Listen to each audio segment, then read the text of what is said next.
استاد کبیری دیکتاتور نیست. چه مشکلی که فکر میکنید؟ ولی نهضتی ها چنانی هم نیستند که آن چیزی که در داخل خودشون است اون در حال رسانه‌ای کنند.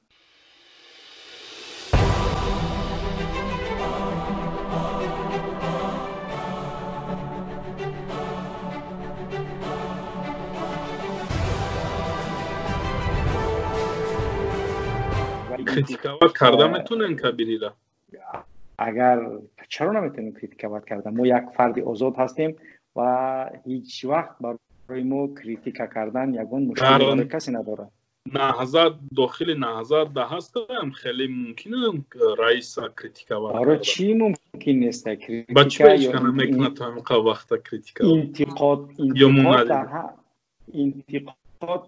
انتقاد همه وقت انتقاد میکنن. بسیاری کارهای هستند که برادران میگن این کار باید نشود، این کار، یعنی که استاد کبیری همیشه مشورت میکنه در مجلس ها باید همین کار بکنیم و چند مسئله هست که میخواد استاد بکند ولی انتقاد میکنن که نمیخوایم این کار نمیشود.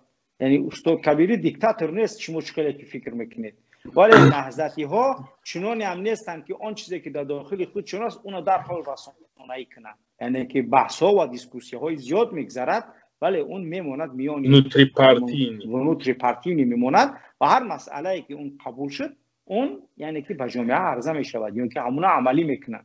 ولی چنین نیست که استاد کبیری بگه همین خیلی میشود همه اعضا یعنی یه دینه کلاس نبگن بله میشود. ولی اگر چیزی سازنده و درست باشد که استاد چنونه که در یک یعنی که مصاحبهش گفته بود که وقتی که من یک چیز پیشنهاد میکنم اول اونو آموختم، وقتی من آموختم اون مسئله را پس روش بیشتر فکر کردم، پس اون چیزی که من پیشنهاد میکنم یعنی که از اونهایی که میخوان که اون رد بکنن اگر بپرسیش که سبب رد کردن چی است سبب شمه یعنی که سود خوب فهمونده نمیتونم. ولی من میدونم که برای چی اینا پیشنهاد کردم، چون من همه طرفش نگاه کردم، هم پوزیتیو و هم نگاتیوش اهمیت دادم و دقت دادم. بله یعنی که در نهضت وای دوره دیکتاتوری نیست گفتن دموکراتیا دوره.